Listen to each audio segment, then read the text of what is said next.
বেগম খালেদা জিয়ার নাতনি তারেক রহমানের মেয়ের নাম কি?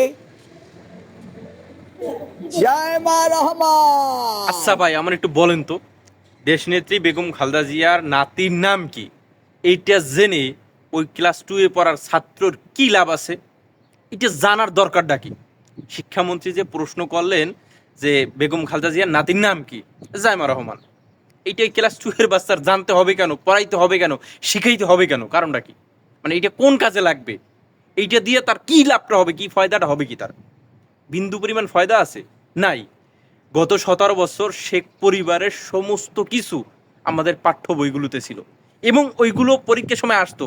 আর আমাদের মতো ছাত্রদেরকে মুখস্থ ঠুটস্থ করা লাগতো। শেখ মুজিব কবে পাদ মারছে, শেখ মুজিবের বউ কবে পাদ মারছে, শেখ মুজিবের মায় কবে পাদ মারছে, শেখ মুজিব কবে বিয়ে হচ্ছে, শেখ মুজিবের পোলা কবে হয়েছে, মাইয়ে কবে হয়েছে। বাংলাদেশে কারো যদি কোনো অবদান থাকে, একমাত্র শেখ মুজিব ছিল এবং শেখ মুজিবের ফ্যামিলির ছিল, আর কারো কোনো অবদান ছিল না।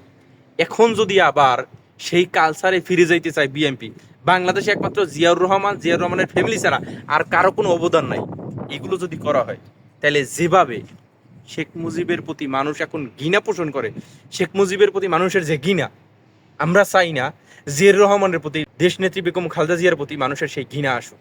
এই জন্য তেল মারা বন্ধ করতে হবে, বিএনপির তেল মারা বন্ধ করতে হবে। বিএনপির এই অধিকতর তেল মারার কারণেই বাংলাদেশে বর্তমানে তেলের সংকট, তেলের এত দাম, তেল নিয়ে এত ঝামেলা।